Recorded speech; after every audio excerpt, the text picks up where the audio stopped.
nacional para hacer creer que México es un país democrático, que en México se respetan las leyes. Eso es mentira.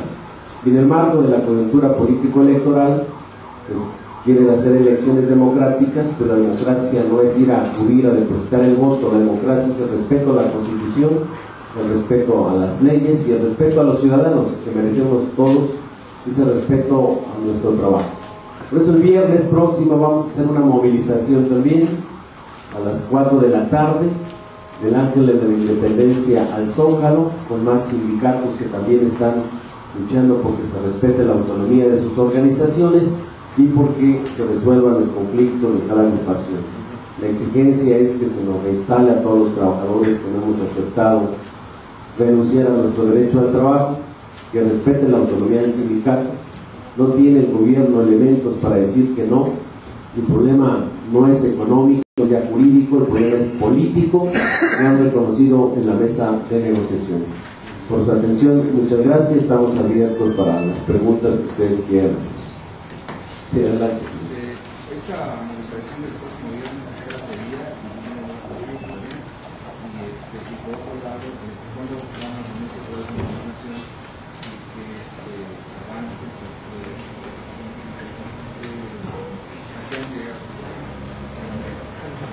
Sí, en Gobernación nos vamos a reunir hoy a las 8 de la noche. Dejamos ya las propuestas por parte del SME de la contratación directa a CFE. Esto resolvería ya de fondo el conflicto. Ya contabilizamos, cuantificamos el monto de la plantilla de trabajadores anualizado con nuestro contrato colectivo, apenas representan 2.500 millones de pesos. Y la infraestructura que se ha quedado por más de un siglo factura 56.000 millones de pesos. Con esto se resuelve el problema de fondo, porque la actividad económica se sigue desarrollando con la infraestructura que construimos nosotros. Hoy la legislación permite que puedan estar dos sindicatos en la misma empresa, y también tenemos un convenio entre el SUTER y el SME que define nuestras zonas en materia de trabajo. También se planteó una propuesta de una empresa paraestatal para el Distrito Federal. Eso se planteó en la mesa, el gobierno federal dijo que se hiciera la presentación y lo hicimos con la coadyuvancia del gobierno del Distrito Federal. ¿En qué consiste esta paraestatal que así se logró? Es en la transferencia de activos del gobierno federal a esta paraestatal, que la ley también lo permite. La ley de entidades paraestatales establece que puede tener un sector subsidiarias o descentralizadas. Es el caso de Pemex. Por ejemplo, Pemex, un organismo público descentralizado, tiene 4 subsidiarias y permite hacer la misma actividad. Aquí que planteamos nosotros que para que esta empresa, bueno, fue el planteamiento del gobierno del Distrito Federal, que para que esta empresa nazca financieramente sana, debe de haber transferencia de activos. ¿Qué actividades son las que se pueden desarrollar? La generación, transmisión, transformación, distribución y venta de electricidad. Establecimos cuáles son los centros de trabajo, cómo incorporaríamos al personal y le resolveríamos toda la bronca que traen, que están parcheando la red automática del primer cuadro de la ciudad. Todas las delegaciones están en un problema gravísimo con el suministro, y además pues están robando toda la red de mediana y baja tensión, que es conductor de cobre. Y por los datos que tenemos, quien dio la orden de retirar ese cobre fue Néstor Félix Moreno Díaz, que era prófugo de la justicia. Él fue el que recibió la infraestructura y dio la orden de retirar toda la red de mediana y baja tensión. Imagínense dónde está parando todo ese cobre que ya retiraron. Son miles ya de metros lineales de mediana y baja tensión, y este es un daño patrimonial para la propia empresa pública. Esa propuesta ya está en la mesa. ¿Cuántos cabrían en esta paraestatal? Es lo que vamos a discutir el día de hoy. Ellos por su parte han insistido en la creación de una empresa de sociedad anónima, pero no han puesto en la mesa pues la propuesta, nada más lo dijeron, pero no tienen desarrollado nada. ¿Cuál es el marco jurídico cuando sabemos que el sector eléctrico pues está en el ámbito del derecho público, no del derecho privado. También plantearon sobre las empresas MIPYMES, pero no han puesto nada. Y hoy con los datos que salen, no sé si vieron el desplegado que sacaron los que se liquidaron, dice: aceptamos el retiro, programa de liquidaciones que nos ofreció Calderón, y nuestras empresitas que creamos ya quebraron todas. Decía nada más, hay como 3,000 trabajadores dentro de la CFE, y son los más cercanos o los familiares al marrano traidor de Alejandro Muñoz, y todos los demás nada más se quedaron viendo y le creyeron al presidente. Entonces esas propuestas prácticamente en la mesa no tienen ningún sustento, toda vez que ya quebraron las demás. Aquí la propuesta es muy clara, el problema es político, y nosotros vamos a continuar con la movilización hasta que nos recuperen, nos regresen nuestra fuente de trabajo, que es el único patrimonio que tenemos. En la marcha, quienes van, la LESME, van los sindicatos del Distrito Federal, el sector de educación, está el CITUAM, está el STUNAM, también ya confirmó su participación, están los compañeros de Chapingo también, y está el Sindicato Mexicano de Electricistas. Los compañeros mineros van a mandar también un contingente, ellos tienen un foro el viernes y el sábado, jueves y viernes, y van a mandar un contingente también a esta movilización. Martín, sí. ¿Tiene planeado alguna estrategia contra Enrique Peña Nieto por ese acuerdo político firmado con el PAN? Sí, simplemente le vamos a decir a la sociedad que el proyecto que encabeza Enrique Peña Nieto es el mismo de Salinas de Gortari. Él fue el que inició la apertura del sector eléctrico en 1992 con la reforma de la ley del servicio público. Y entonces ellos están en contra de las empresas públicas porque traen los intereses con las transnacionales, y lo digo categóricamente, como ya se siente presidente, dice que llegando lo primero que va a agarrar es a Pemex, que porque no se puede abrir más Pemex por un tema ideológico en el país. O sea que la Constitución no le interesa, que la visión que hicieron el constituyente del 17 para recuperar la tierra, los minerales, litorales y los hidrocarburos, no fue con una visión de futuro de tener ese combustible como parte del desarrollo económico y social de una nación, sino él trae sus intereses de negocios. También lo dijo ya claramente que va a ir sobre el sector eléctrico. Se van a continuar, si ya dieron 750 permisos y ya tienen el 50% de generación las transnacionales, pues la intención es muy clara, es acabar con la generación de electricidad para que quede en manos privadas como parte de su acuerdo comercial de integrar el continente en el sector de energía. Y también es muy claro que dice que van a impulsar la reforma laboral. Entonces Peña Nieto es enemigo de los trabajadores en este país, es enemigo de los campesinos, de los que lucharon en ese movimiento revolucionario de 1917. Es un neoliberal más que obedece a los intereses de Salinas de Gortari. Vamos a explicar a toda la nación, vamos a salir con nuestra organización política del pueblo de los trabajadores a explicarles las plataformas políticas de cada gobierno. Los panistas, no se diga, son peor. Entonces sí tenemos que explicar qué es lo que representa cada uno de estos candidatos. La del 31 también en el frente clasista por la soberanía alimentaria, que ahí pues hoy el tema de la hambruna es ya una crisis en el campo mexicano, no hay soberanía alimentaria, hoy se está pues importando la mayor parte de granos básicos y hay un grave problema en toda la nación, y ese problema también lo empezó Salinas de Gortari. Él modificó el artículo 27 en materia de ejido, él fue el que inició con la exportación de campesinos a las grandes ciudades y al extranjero. Ese es todo el problema que está ocasionando. Yo creo que también hasta los de la CNC tienen que observar quiénes son sus enemigos, porque la CNC vio claramente cómo en el presupuesto para el 2012 Rojas con Videgaray y todo ese grupo Le quitaron al campo para este año más de 3,000 millones de pesos. Ya tenemos el dato que algunos campesinos, por ejemplo, de Hidalgo, en la zona de Acapulco, de la CNC, corrieron al que quiere ser senador, a David Penchina. Le dijeron: tú eres el responsable de que nos hayan quitado para el 2012 recursos para el campo. Pero sí aprobaron subirle el diésel a los campesinos durante los próximos 3 años. Entonces, ¿cómo van a salir adelante los campesinos cuando les suben el combustible, cuando las semillas están carísimas, cuando los fertilizantes igual, y cuando traemos un problema grave de sequía y la falta de tecnificación en el propio campo mexicano? Vamos a participar con toda nuestra organización, con los 16,599 trabajadores que no nos hemos liquidado, con un grupo importante de jubilados y nuestras propias familias. Ahí nos verán al Sindicato Mexicano de Electricistas. Esto que dices de como campaña de información en contra de Peña Nieto, ¿cómo se hará específicamente, Martín? O sea, volanteo, o por ejemplo, como le hicieron con Luis Felipe Bravo Mena en la campaña del Estado de México, ¿cómo más o menos va a ser? ¿Cómo darle a conocer a la gente que Enrique Peña Nieto es enemigo de los trabajadores?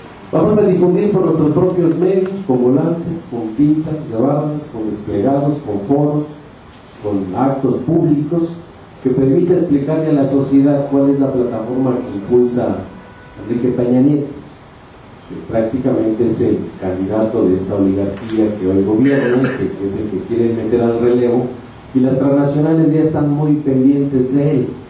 Por eso lo sostuvieron desde Televisa, con una campaña de muchísimos millones de pesos. Pero vemos que antes de ser presidente ya sabemos cuál es su propuesta: es acabar con los derechos de los trabajadores, con su reforma laboral, que es más agresiva que la misma reforma del PAN. Y dicen que en este periodo ordinario de sesiones que inicia en febrero la van a sacar. Ellos sabemos que tienen mayoría los del PRI en la Cámara de Diputados, pero bueno, tendrán que también asumir el costo político, porque eso sí les va a pegar. Es increíble que hace unos días se reúne Romero de Champs con él y hoy dice que va a abrir a la iniciativa privada el tema del petróleo, cuando están acabando también con los puestos de sindicalizados en Pemex. Recordarán que cuando Salinas de Gortari llegó y acabó con la quina, lo primero que hicieron es desmantelar la petroquímica, crear las subsidiarias, despedir a miles de trabajadores con los retiros voluntarios, sindicalizados, y meter empleados de confianza. Le metieron una estructura administrativa que es costosísima, pero además lo hicieron a través de una empresa estadounidense que contrataron, McKinsey, para que les hiciera la reestructuración en Pemex. Y crearon también una subsidiaria que es la única que gana dentro de Pemex. Vemos que el 80% del petróleo se va a Estados Unidos, a otros países, y aquí no han cumplido con los compromisos de refinar el petróleo, porque les traen los negocios de la importación de gasolinas. Ganan por 2 lados, vendiendo el petróleo al extranjero y comprando gasolinas caras. Lo vamos a explicar en todo el país. Martín, si nos podrías contestar un poco, para más o menos tener claro, en cuánto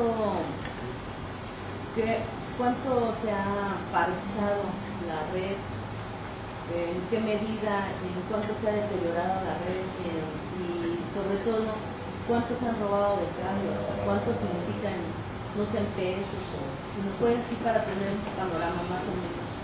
Los datos que tenemos, por ejemplo, de los usuarios descontentos de la zona central del país, de los 6,5 millones de usuarios, tenemos el dato de que 3,5 millones no están pagando la energía eléctrica. Empezaron pagando porque les llegaba de 50 a 60 pesos, pero enseguida les llega una refacturación desde el año 2009, cuando les tomaron lectura y se han hecho contrato con CFE. Son lecturas estimadas, y además el costo del kilowatt hora, para darse un ejemplo, en promedio en luz y fuerza estaba a 2,70 pesos. Hoy el promedio en CFE es de 3,70 pesos. Le quitaron el subsidio a los usuarios, se lo quitaron desde el Congreso. Lo que nosotros estamos haciendo, un levantamiento o lo vamos a iniciar. Tenemos detectado con imágenes, fotografías de todo el retiro de la red de mediana y baja tensión. Le hemos pedido a la Asamblea del Distrito Federal que se establezca un punto de acuerdo para pedirle al jefe de gobierno que cree una comisión desde el gobierno del Distrito Federal, con técnicos, con ingenieros, que puedan hacer un levantamiento del daño a la red, a la infraestructura eléctrica del Distrito Federal de las 16 delegaciones. Si ustedes observan, en la mayor parte de la red aérea, ya el cobre que se tenía por una cuestión técnica en la zona más importante del país, se diseñó esta red con cobre. Primero, el cobre es mejor conductor de electricidad. Segundo, pues el tema del ambiente, de la contaminación, es más resistente el cobre ante todos los efectos atmosféricos. Y tercero, con el cobre se le puede dar servicio de voz, datos, imagen, servicio de internet a los usuarios. Sin embargo, con estas medidas pues le quitaron esa posibilidad a la empresa pública, pero además hay un daño patrimonial que debe de ser cuantificado, y ese daño patrimonial hay un responsable que se llama Néstor Félix Moreno Díaz, que fue el que recibió la infraestructura eléctrica Luz y Fuerza. Los datos que sí tenemos es que el cobre anda por el orden de los 100 pesos el kilo, y el aluminio está entre 7 y 8 pesos. Entonces es muy fácil de cuantificar, pero hay que hacer todo un trabajo titánico, porque observamos que en todas las delegaciones lo retiraron. En los estados igual, incluso líneas de 85,000 volts que estaban en cobre ya lo retiraron. La misma sistema de tierras de toda la red subterránea, que es cobre, lo retiraron, o más bien se lo robaron, porque no se puede explicar de otra forma. No hay ninguna explicación técnica que permita justificar el retiro del cobre por aluminio. Este es un robo que le han hecho a la empresa pública. Incluso tenemos las propias imágenes de cómo entregaron el cobre a distintas fundidoras. Ese tema es un tema que va a dar mucho de qué hablar en esta coyuntura político-electoral. Y también lo vamos a explicar. Tenemos un programa en las delegaciones de visitas. Este fin de semana, el sábado, vamos a estar en Álvaro Obregón e Iztapalapa, con miles de electricistas y usuarios, la Asamblea Nacional de Usuarios, explicando el fondo del conflicto. Y además en Iztapalapa tenemos el dato que es la delegación que más resistencia tiene para permitir este abuso autoritario de la CFE. Entonces, sí es un problema grave. Vamos a continuar de visitas en las delegaciones, y aquí en el Distrito Federal vamos a señalar que uno de los responsables del ilegal decreto de extensión fue Beatriz Paredes. Ella fue la del acuerdo político en gobernación, fue la que firmó con Gómez Mon y con el secretario particular de Peña Nieto, Luis Miranda, ese acuerdo donde fue subir impuestos, la reforma energética, golpear al Sindicato Mexicano de Electricistas para que el PRI pudiera mantenerse firme a la presidencia en 2012, y a cambio que el PAN no iba a hacer alianzas con el PRD. Al final subieron los impuestos, golpearon a los trabajadores, impulsaron sus reformas, y de todos modos el PAN y el PRD hicieron alianzas en varios estados. Pues vamos a explicarle aquí en las delegaciones lo que ha hecho Beatriz Paredes en una simulación de un gobierno democrático que viene atentando contra los derechos de los capitalinos, porque hoy ese problema lo están viviendo todos los capitalinos de la ilegal institución de Luz y Fuerza del Centro. Y Beatriz Paredes fue uno de los principales promotores de esto. Ella les dio indicaciones a sus gobernadores para que lo hicieran con los diputados de no firmar la controversia constitucional. Recordarán cuando se planteó la controversia, uno de los que impulsaron esa controversia, o la comisión que creó la Cámara de Diputados, fue con Navarrete Prida. Ahí lo pusieron como responsable sobre el tema de la controversia constitucional, pero fue una simulación, porque al final recibieron línea de Beatriz Paredes, lo tenían ya el acuerdo político con el PAN, para que no se presentara la controversia, y desde ahí se hubiera parado este decreto que es ilegal. Y bueno, no nos queda otra a nosotros más que continuar con nuestra resistencia en los tribunales nacionales e internacionales, y en el tema político explicarle a los usuarios y a los ciudadanos quiénes han sido los responsables de toda esta tragedia nacional. ¿Ustedes también irían con una campaña del DF contra Beatriz? Explicarle a la gente que Beatriz Paredes es una simuladora, una señora que no representa los intereses de los capitalinos, y eso es muy importante, menos la señora que está en contra de los sindicatos, esta Wallace, que dice que hay sindicatos que deben de desaparecer. Debe desaparecer este mal gobierno. Los trabajadores lo único que hacemos es generar riqueza en México, y ellos son los responsables de toda esta crisis financiera, porque ellos son los que administran. Entonces los argumentos de extinguir a los Inforesa no son otros más que los intereses económicos. Hay toda una opacidad y corrupción que el ilegal decreto de extinción de los Inforesa dice.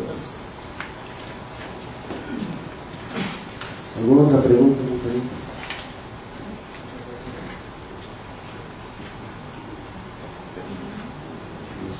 Muchas gracias, compañeros. Gracias.